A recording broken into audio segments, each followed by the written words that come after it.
ngakwa na afụ comment na ife onyonyo na-asị n'ụlọ abụ na ndị Igbo m ga-akakwa na-ekwu okwu ma akwụsị. Ụfọdụ okwu nchọ ibupụ ọzọ n'ime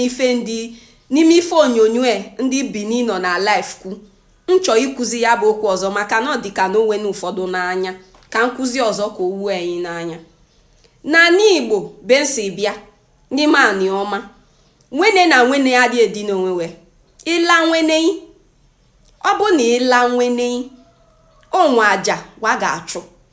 aja fụ ewosinem n'anya biko do ọ bụ na onwe onye be anyị wọ ha aja kọwa ọfụma maka afụ nene mbụ o si mee mana wa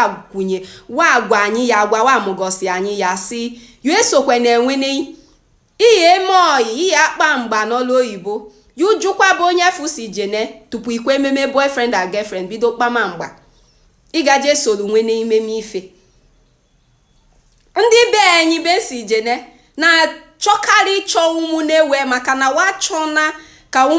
ka nwene na nwene jefu onwe wee n'ilo jee maa alụ maka ife alụ n'obodo anyị dọ mana na anyị binye ọ bụ na ife alụ ife na-akọwa abụ na ife alụ ọ bụ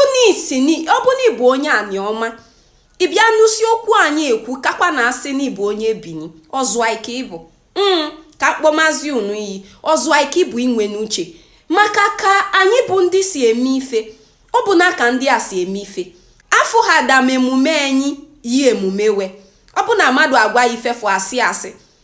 n'ime ndị edo ncha mfụga emume we na emume ndị abakpa bụ ife bụ ofu anyị na-enwe n'ofu omume dịka ka nsi ekwu na obodo anị ọma n'obodo anị Igbo ncha onwe n'ebe nwene na nwene si emekọtara ife onwe n'ebe mmadụ si edi na enne mana ọnụ ndị Benin ka nsi nụa na wee nwee ike dị na enne mmadụ na nwene na nwene nwee ike ịdị n'onwe wee nwee ike ịnụ na ọ bụ na njọ ofu oke nwee ike ịbanye ofu ezinụlọ je ga-anụ nwe na-atọ na ọ bụ na alụ ọ bụ na njọ. Anị Igbo alụ ụdọ ka ngwa anyị tata ka wasị m gosi m ka na-eso ya bụ ife wosine m n'anya mana ọ bụ na onye si anị ọma bịa onye isi ekpiti mewoghị ife kọwala anyị na comment section m ga-abịazikwu maka ya ọzọ ka ndị ọzọ wọ ha ka wasi kọwali m na bensi bịa ọ bụ na nwene na nwene jeela onwe we nwụọ si imepụ ha ma nwee si n'imepụ ha ị ga-ata ntị ewu unu na-abị ga-ata ntị ewu ewe akọwali m amena m ka ọ bụ asị ka wasịrị m ya mee nji asị ọ bụ na onwe onye wọghị ife maka nọ na m nso ụlọ m ga-etesi ka njeju ndị egedi ọ bụ na onwe onye wọha ife ntị ewu wa gwa m si m na ntị ewu ị ga-ata na ndụ wee ga-eji ewu efu wee chụọ aja wee chụpụ alụ mmadụ nwene na nwene n'ime anị Igbo wee ga-eji wee chụpụ alụ afọ aga na-eso wee na-eso ezinụlọ wa. Ụfọdụ n'ime anyị mara okwu na-ekwu biko odo tụsalinu m ozi ka ndị obodo ndị ọzọ ndị Abịa ndị Imo steeti ndị Enugu ndị Ebonyi ndị Anambra maka okwu nkwuga mma na ndị ọzọ ga-abịa kwụsị mee ka ndị obodo ndị ọzọ n'ime anị Igbo si emesi ndị enu anị na-asị na wa bụ na ndị Igbo gee m ntị sapụ ntị onye Igbo ka ịbụ ọ bụ na obi na-agwa anyị na anyị afọsụ ya afọsụ anyị afọsụzi kịta maka ya bụ okwu unu ekuzi anyị afọsụ unu maka nzuzu ya enyezi unu nsogbu amena m ka afọ anyị ga-esi bụ ndụ ụka